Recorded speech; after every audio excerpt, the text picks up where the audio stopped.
battling the waves and legs kicking hard. In his haste, he did not see the ship break up, but he did hear the boilers explode.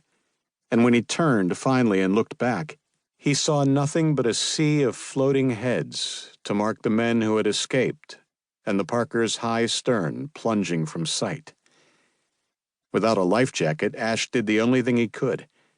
Swiftly discarding his shoes, he removed his khaki trousers, knotted the legs at their ends, stretched them behind his neck, and slung them forward over his head, filling each leg with air. And then, holding the waist beneath him in the water, he kicked himself up over the crotch so as to use the inflated legs as water wings. Then, amid periodic movements to restore the inflation of the trouser legs, he set himself to wait, in hopes that sharks wouldn't find him before help came. And again, Ash knew that he had been fortunate. He hadn't been in the water more than an hour before the trawler he'd been watching in the moment before the explosion closed the distance, spotted him, plucked him from the sea, and went on picking up survivors until she was crammed to the gunwales with 72 of the Parker's crew and 9 of her officers. 4 officers, including the captain, and 38 men, including, Ash assumed, the entire engineering section, had gone down with the ship. The others, despite their burns, gashes, scrapes, and saltwater-soaked lungs, some of them having swallowed some of the oil itself, still lived. Blissfully, after conducting a thorough search, the trawler made Key West before midnight, depositing the remains of the ship's company at the Key West Naval Station, where emergency personnel stood waiting to receive them. The days that followed swam together in a blur. Ash remembered interrogations, written reports, forms to be filled out, interviews with senior officers, the first night in the hospital under observation, trips to the exchange in order to be fitted for new uniforms, and 6 funerals, all of them conducted with appropriate military honors. More than anything, he remembered the palpable sense of fury that it had happened at all. 1 month later, after the Board of Inquiry had settled responsibility for the disaster, after a thorough medical examination at Key West, and after the Navy had kitted him out in a fresh set of uniforms, Ash received orders to report to Atlantic Fleet Headquarters, Norfolk.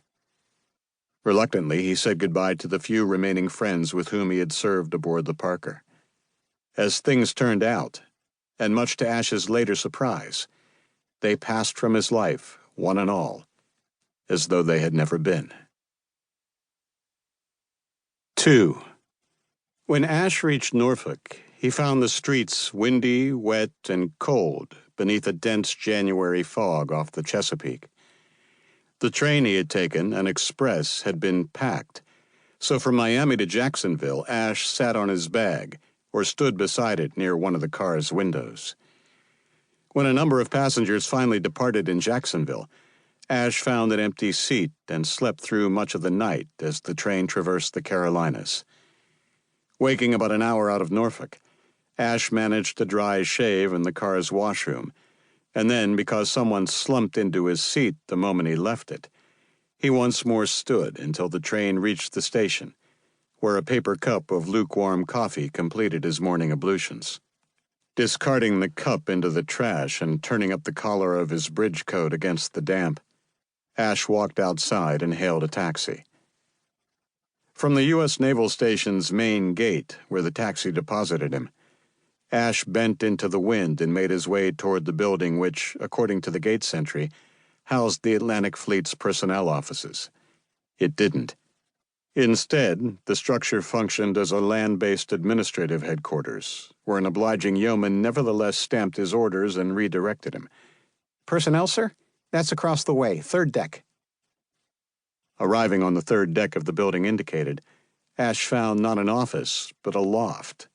A long, wide loft not unlike the floor of a warehouse, where more than 200 yeomen and a few junior officers seemed to be absorbed intensely while typing at high speed.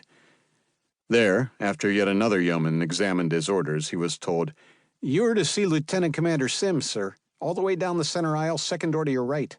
No one so much as glanced at Ash as he walked down the aisle.